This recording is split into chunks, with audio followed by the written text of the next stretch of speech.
seeing this champ in the hands of GAM Esports. They do love to pick constant scrappy fights, and Akali feels like the perfect pick to do it.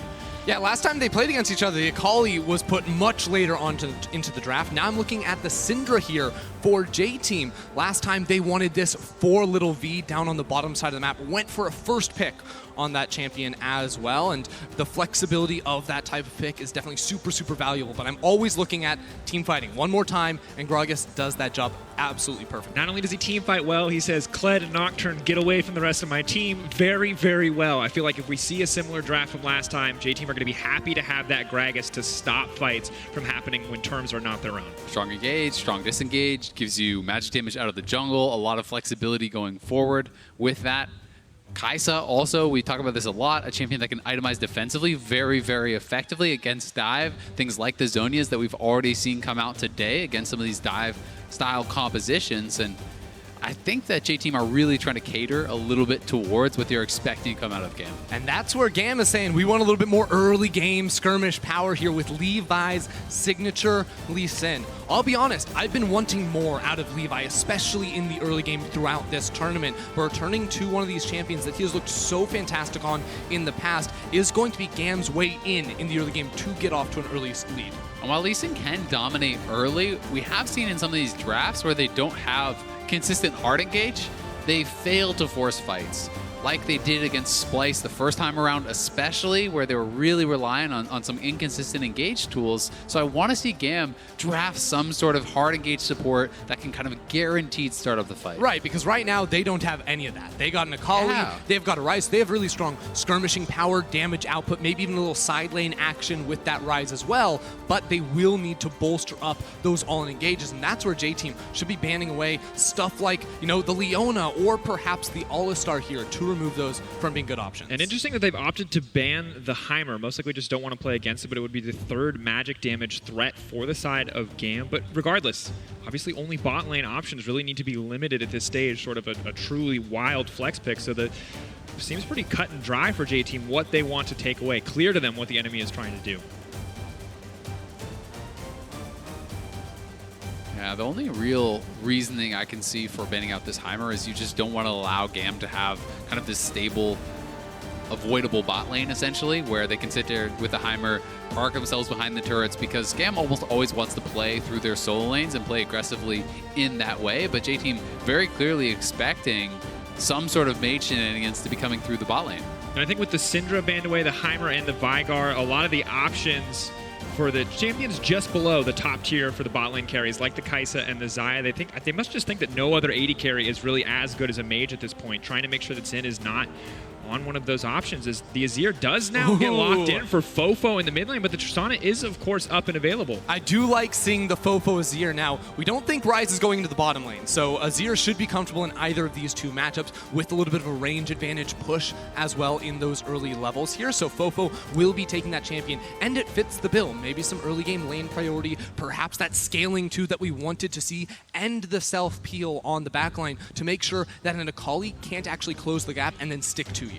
Yeah, I think it's very smart. Azir, while you don't really want to have any sort of all-in fights early, you have such a strong push, and then Gragas can play towards the Renekton, which is going to be a really strong 2v2, and Volibear, this is going to be their form of engage, I guess. You could utilize with the Ryze, the Realm Warp, to try to send you into the backline, and it does give very powerful all-in in a bot lane 2v2. Yeah, this is anticipation of an Alistar or a Leona, where you can interrupt their jump forward and self-peel for you. So I honestly would be surprised to see the Alistar come in, even though it is such a strong pairing next to the Kaisa. Can definitely struggle up against the Volibear, who also has really good early game all-ins, thanks to the passive and the bite next to a Tristana.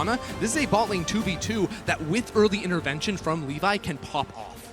It really can. If you can actually get that flash fling onto the Kaisa, jump on him with that Tristana, the slow comes in from there, Levi coming in as well, it becomes very, very difficult. And as you're saying, you can actually, roar Alistar out of the combo utilizing that E. Now, the problem with the Volibear is going to be the lack of reliable engage here. You mentioned this earlier, wanted something that could hard force Azael.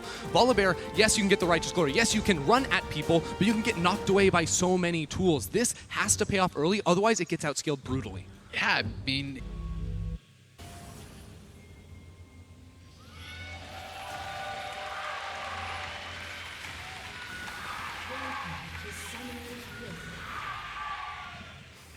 And here we go, GAM versus J-Team.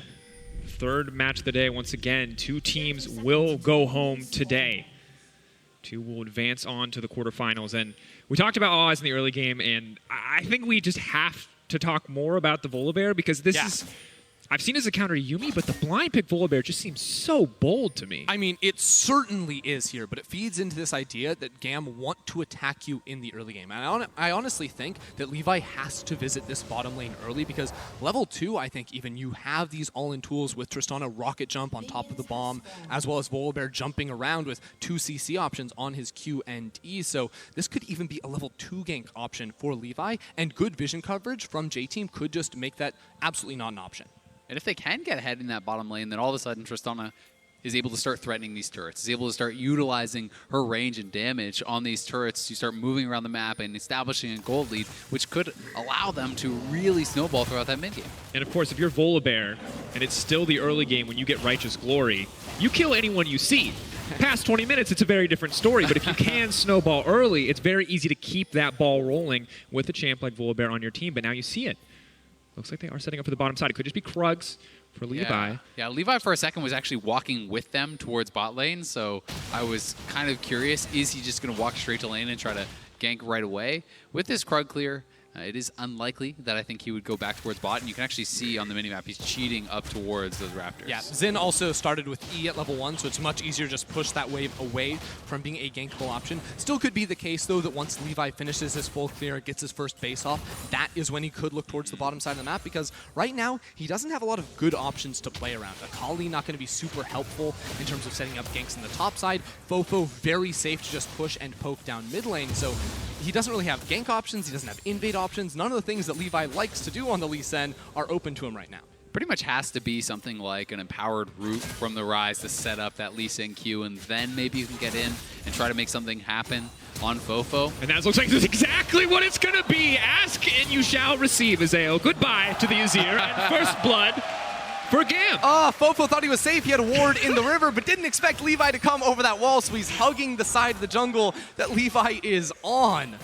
Double flash there. They just fully committed to it, and that is the kind of play that GAM can really make you worry with. They played this very, very well. It's just the immediate empower, flash, W, sets up the guaranteed Q there, and in he goes. Yeah, Levi actually flashes over the wall instead of taking the Q that he landed to make sure he could maximize that execute DPS, and now there's even a ward that he ward-hopped to that's going to spot out Hana, looking for a player on mid himself. And I also love that E-flash from the Lee Sin, because then if FoFo immediately flashes away, you still have the resonating strike to actually follow after him. And I think that's why we saw FoFo not even bother using the flash there, knowing he was dead. Honestly, pretty good patience coming in from him, but Levi, once again, trying to make his presence known here in the early game. Will move over, and the Krugs are up and available, but he... Well, he's counting the CS from Hana, right? You see him show on that ward around your middle lane. You know that he didn't actually take the Krug camp, so Levi is easily able to take that one away. And now his own Krugs aren't going to be spawning around till 4:25 seconds into the game, so he can reset and pick that up super easy. He was spotted, though, so Hana knows there's no chance of a counter gank. So we'll see if he can actually make something happen. Remember, there's no flash on Ryze, and this is a potential E-flash here coming through from Hana, but Kiaya is playing so intelligently towards the top side of the map, so they don't actually know, is Lee Sin in the brush now? Exactly. How close is he? And they don't have the ability to make that play. And even if you jump on him, you can't actually chase him up into that river because you know Levi is on that side. Now, just coming down bottom lane, clearing away some wards, potentially trying to zone away, but you see the instant rotation here from GAM. This team does like to play proactively in the early game, and while we haven't always seen it pay off here so far in the group stage, I like what I'm seeing out of the squad already. I did also really like that small move from Kiaya down towards the bottom lane. Even when you just step out of vision, you step into that fog, the other team all of a sudden has to respect the possibility of you completing that roam, of what happens if we commit to this dive and then the Ryze shows up. So it always makes your opponents play with a little bit more respect, but you have to look at this bottom lane and see, outside of any potential all-in from the Volibear, the laning is not going that great. Yeah, down 10 CS right now. To their defense, though, top lane going fantastically for Zeros, and Levi has over a full level lead on Hana because as he went back and picked up his second clear of the Krug camp, Hana has nothing to do. His Raptors just went ahead and spawned. Hana not maximizing his farm in the early game has resulted in him slowing down, and that's going to mean Levi, now level 5, will tick over to level 6 first, should be able to finish off the Warrior as well. So these early game skirmishes, any sort of 2v2 or 3v3 should be heavily GAM favored. And honestly, just GAM have done such a fantastic job of tracking the Gragas in this early game. Hana has not really been able to get anything done. You have to wonder if he had a bit more confidence to push in for that mid game. They're going to go for this. Happened. Rest, level 6. I don't think he wants to dash back into that Renekton. Very bold play. They're going to try to burn him down, but he's just going to try to finish the kill. He's going to grab one. You can't go in on a Renekton like that. Zeros didn't track that the stun was still up. I think he assumed as soon as Levi went in that the W had been used, and that would give him carte blanche to go back in and actually try to knock him down. But Akali not having 6 and Renekton holding that stun allows him to get that 1v2 kill. And now Zeros gives up so much of the pressure he had in the lane. Hex Drinker finished off for S, so his 1v1 is going to be so much easier up against Zeros. Big mistake to go for this fight, even though you know it is a 2 versus 1. The healing off of the empowered Q is just absurd. It just feels like they needed to slow play it. If you kill a minion or two and he hits 6, maybe you can actually do this, but you for sure needed to wait until the W was used, and that really was the big mistake. If he is forced to use his abilities on the Lee Sin, as Levi is just training him down with the red buff, then you can go in as the Akali with your flash and finish him off. And it feels to me like that's a mistake you should not be making. Renekton is, alongside Rumble, one of the legendary 2v1 top laners. You do not go up there when he has Rage, level 6, he's healing up, especially when you lack any burst damage, when the Sonic Wave Resonating Strike has already been used. It's going to make it so difficult for Akali, forced to go Seekers early instead of rushing for that Gunblade and having Sustain to help her through this lane phase. Still going pretty well here for GAM. You can see both Kiaya and Levi leading the gold charts. Now, one thing I would like to draw attention to for J-Team is really smart vision control around the Infernal Drake. There was a ward just over the wall of the pit on GAM's side of the jungle that just timed out that Koala had actually placed. And what that meant was that Levi, on this aggressive early jungler, was not able to look for an early Infernal solo. And had he started that one up, you see he places the control ward inside of the pit. So he actually wouldn't have spotted that at all and potentially could have been punished by a quick collapse from J-Team. Now Hana, though, going to start the Infernal Drake, is spotted out. His own control ward didn't spot the one there from Levi. He had no idea. He's like, oh, wait, now I have to leave. Now they can dive top lane. No ulti. They want revenge. They've got the burst now to potentially finish off the Renekton. He dashes in the wave, gets all of his health back. There's no wave there anymore. They have to try to finish this one off, but still the Renekton is massive. The Hexagon comes in, and this one's going to turn against them. The Renekton's still alive. Why are they doing this? Rest is outplaying every moment. Why do they keep going top lane? This guy turns it around every single time, and on top of that, after showing with the Realm Warp, the Infernal Drake that Hana had stopped doing instantly goes over towards J-Team. That's the problem with it. He's pre-ulting, and you're still actually looking for that dive. He's sitting on full rage with his ultimate up, and you give them the freedom to take that Infernal. This is just such a huge win for J-Team.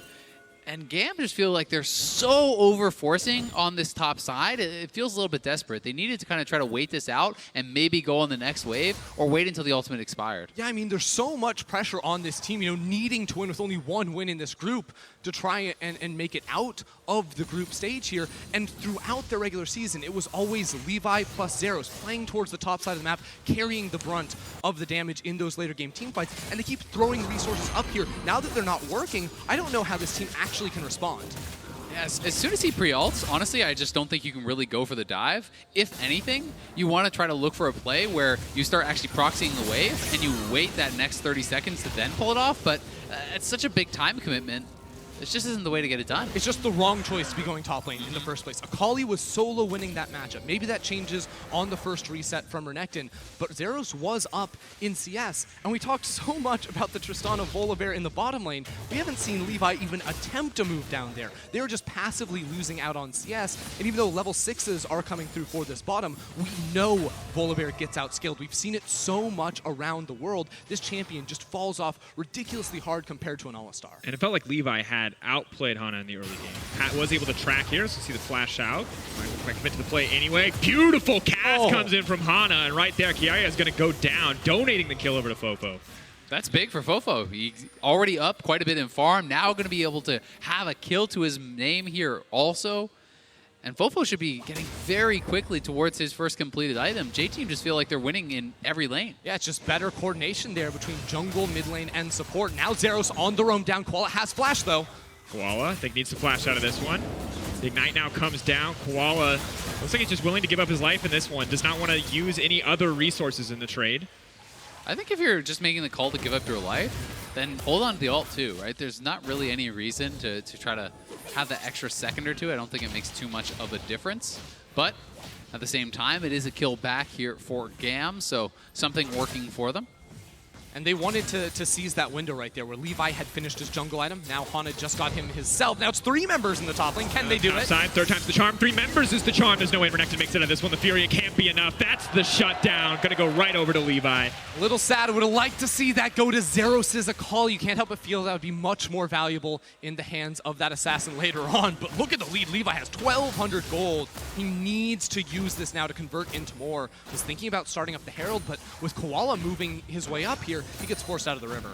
It's a great lead from Levi, but despite the fact that Rest dies, he's still a good 800-900 gold actually ahead of his counterpart Zeros. So I completely agree with you. If you get that shutdown, you're almost back to parity because I believe that was a 750 gold shutdown. Yeah, it's a lot of money, and Rest isn't that far away from finishing off his Spear of Shojin. Once that comes through, how do you even play as Zeros? You're trying to dip in and out of the fog board, but every time you come out, there's a W stun ready for Renekton. Flips him back, though. The Alistar trouble already burned the ultimate, too. He's going to feel dumb after that one. Now has to walk out of it, but they're not going to be able to finish the kill. Kiaya, and now it's Slay caught in the middle of the team. Just one very sad, lonely bear knocked out of the fight in an instant. Even without the ulti on Koala, the Aftershock is still there. He's able to survive for long enough. GAM trying to make the plays 2v2, but they didn't have vision of the enemy jungler, and that's where it all goes awry. They also just don't have that much damage. The Ryze does not have a completed item. The Tristana does not have a completed item. They are just scraping by. It's really only topside where there's enough bits and pieces to potentially get a kill. And Tristana wasn't even there. They've actually just moved the Tristana mid lane, so here's the play again. Looks pretty clever with the Hex Flash, knowing the ultimate is down. But as you said, the quick Aftershock proc there, and it's just not enough from Kiaya. As soon as Hana does show up, there's no one there to respond and try to make this a 3v3. It's actually really unfortunate because if you think maybe if that's a Tristana as opposed to a Ryze who has big damage on the ultimate, maybe then you can try to finish it off or at least jump in and close the gap. But Ryze cannot do that, especially not without a flash here. So the game settles down again, and this is where it gets really worrying for GAM because, you know, the last time these teams faced, it was all about the team fights. Well, J-Team have had the more successful early game. They also have really strong late game options with the Azir and the Kaisa, so everything seems to be going all according to plan for them. Yeah, and you look at it, and it's just last time they had the Kled, the Nocturne, the Kaisa. They had so many champions that would get into your backline, and it was just a matter of whether or not you could fight them because they would get there. Volibear, on the other hand, very interruptible. What you trying to say about Volibear here, Drakos? He's not actually that good at getting into the backline past 15 minutes or when he has 0 items at 13 minutes and 20 seconds. So, yes, there's a theoretical world where GAM can just force over and over again and eventually it'll work. That's what happened last time, but might not be this time as the Hex Splash, not even enough confidence to go right in there. And you can see last time they met, it was GAM slowly but surely chunking away, building a lead. I love the immediate Herald drop. They're going to be able to get plates here and cash in on that gold. Almost have the turret down also here because FoFo has gotten so much work done in this 1v1. He had already knocked down a couple plates. It's now down to a couple hundred HP, which is going to open up that mid lane. FoFo still has a completely full HP turret that he has the safety to retreat to. Yeah, all J-Team have to do is keep walking around the map as a 4 or 5 man unit because the only real tangible advantage that GAM do have is in the jungle position.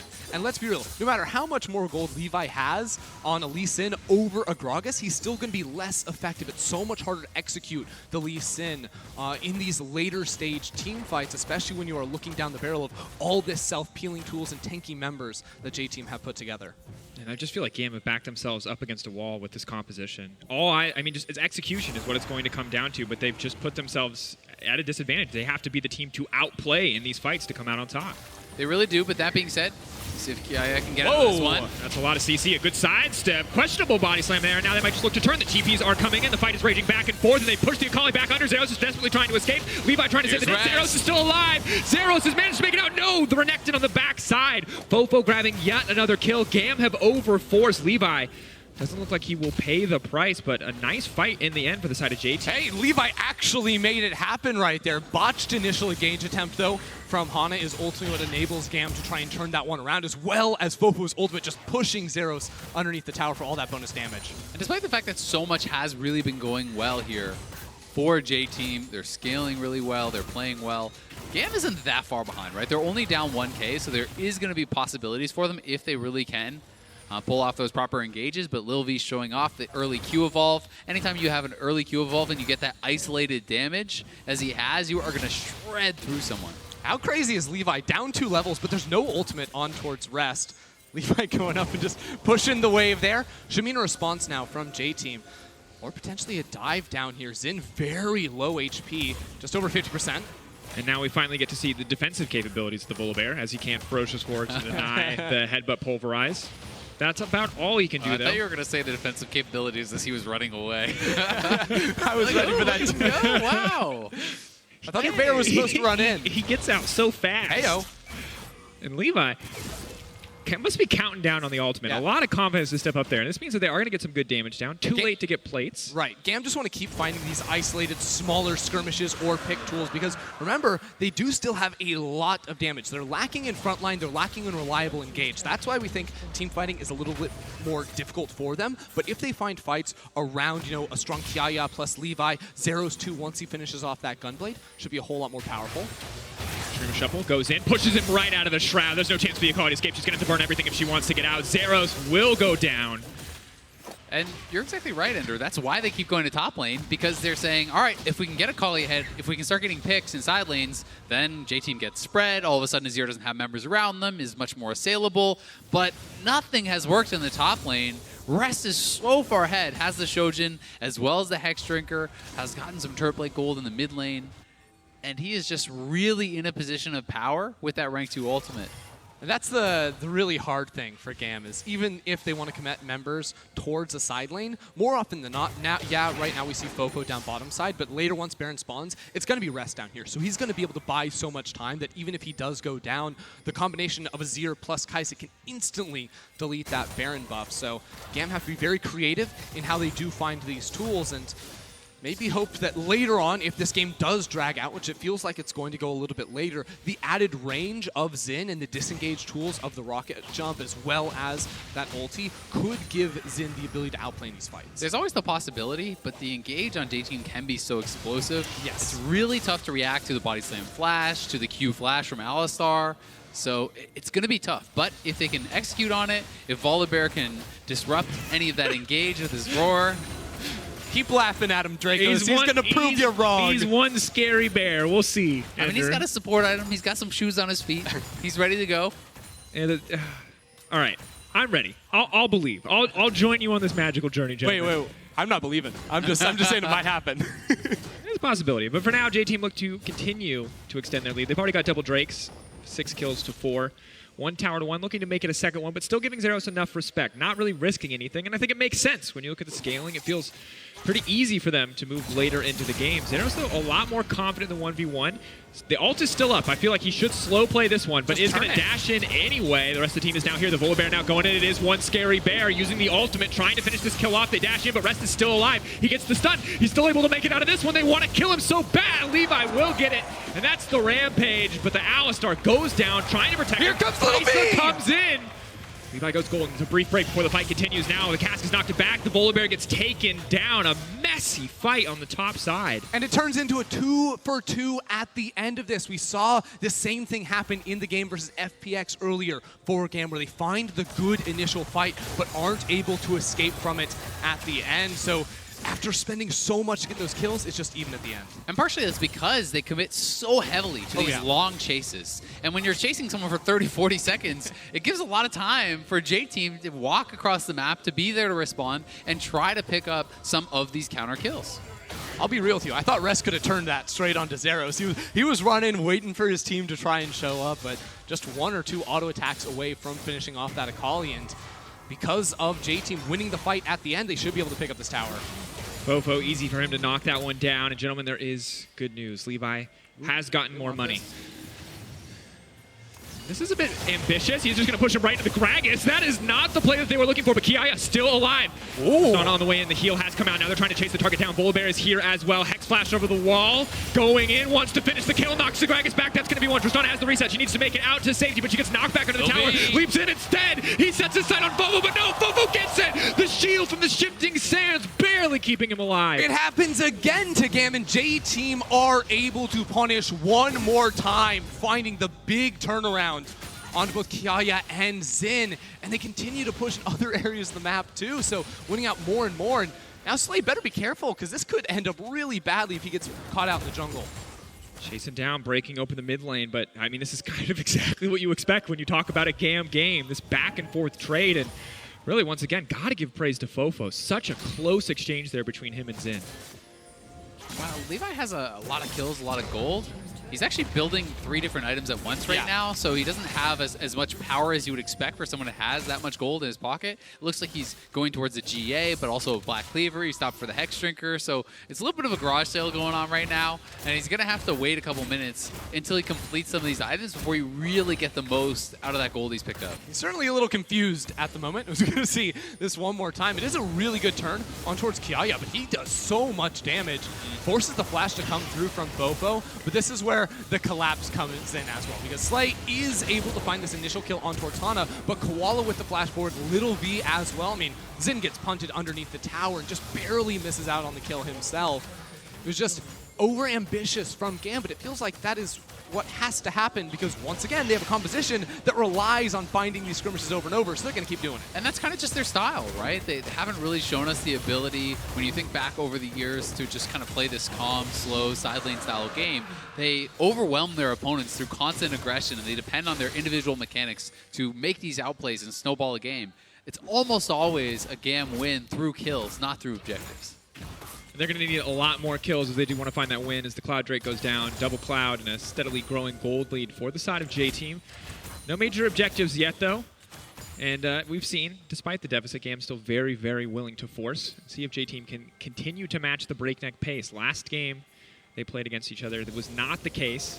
See if FoFo can stay alive, the Kaisa can stay alive in these long, kind of drawn-out exchanges. Well, the question becomes, where can GAM actually play around? Because bottom lane, the difference is massive. You know, 60 CS between the two. Little V now with 3 full items. Zin just barely trying to put the Zeal together into a second. It's a 3,500 gold Hex lead Flash on Bear. Lilv over Zin, and that is just enormous. Hex Flash Bear, they're going to go in, they kick him back, he can't do anything! That's the death brush. GAM still able to find the kill. Gragas fishing for the disengage. The rest of the team on the way in, but he's going to get taken down, and the bear has finally found purpose in the game, and it is to absolutely eat this Gragas. GAM need to turn this into a Baron, I almost feel like. If the game is slowly slipping away from you, so they must force on towards this objective. It's a 5 versus 3 for at least 25 seconds until FoFo can teleport in. They have to be able to zone. No, there's no smite on the other side. They can go for this fight. 3v5. The Baron pit is there. Zero's coming over the wall, fishing for the flank. Needs to find purchase in this fight. They need to get this one down. They have to threaten the Baron, or J-Team don't have an incentive to step forward. Zero's versus Rest on the bottom side of the map, but now the Renekton's in the pit. He's on the backside. He's going to dash right back out. It's slow and it's steady, but members are going to start to respawn. FoFo getting closer and closer. TP up and available. Can move into TP the flank. 3K getting lower and lower. Eyes on the Baron. They're going to leap in anyway. Zin goes in, but the Alistar goes in. The follow-up is there, and Rest has taken out the AD carry. FoFo pushes them all back into the pit. He says, you want it. You got it. It's a clean sweep coming out from the side of J-Team. They have just murdered GAM streams. They got the clean ace, they got the Baron, and you've got to say they have this game. J-Team with so much patience, waiting for FoFo to respond, just buying time, trying to draw GAM off of the Baron so that they wouldn't be able to just focus it down and finish it. GAM just kept looking when to find the turn, when they could actually make that play happen, but they don't have the engage tools. It's so hard to turn off of that objective. You have to look for the burst down, and in the end, with the TP coming through from FoFo's Azir, this wasn't possible. We see this play, and this is kind of the dream scenario, right? They're finally able to find this pick. Everyone gets to push their buttons and feel good about these 2 kills, but sadly from this point on, it does start to go downhill.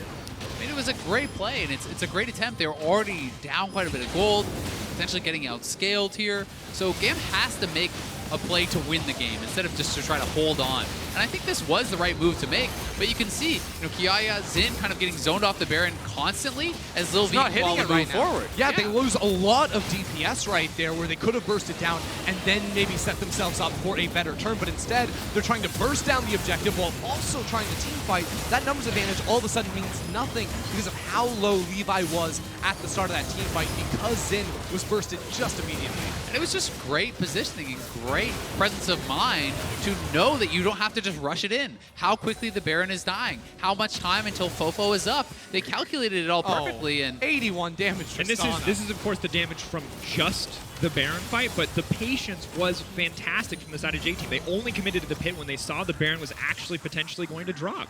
I mean, you guys were making fun of Volibear scaling. He can do this as much as late game Tristana. I mean, it seems really good to me. Don't do him like that. That's... I mean, they have to recall. Tristana's still mid lane. Ryze is top lane. They're just going for the base right now. They're just going to end the game. This is a perfect setup for Azir. The sieging, it's going to be easy for him to continue to poke down.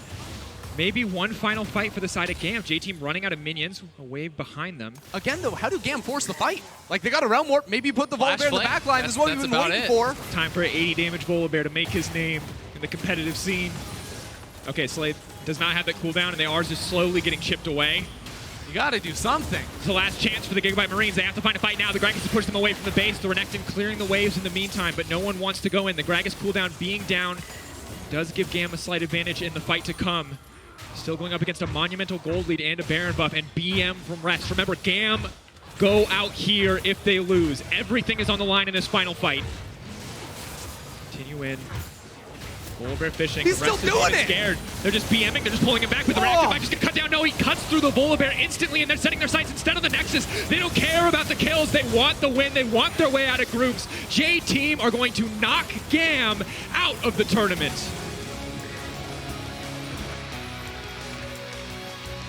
J-Team playing a really strong, stable game. And you have to say, Rest really showing up for them, being able to handle so many of these 1v2, 1v3 situations.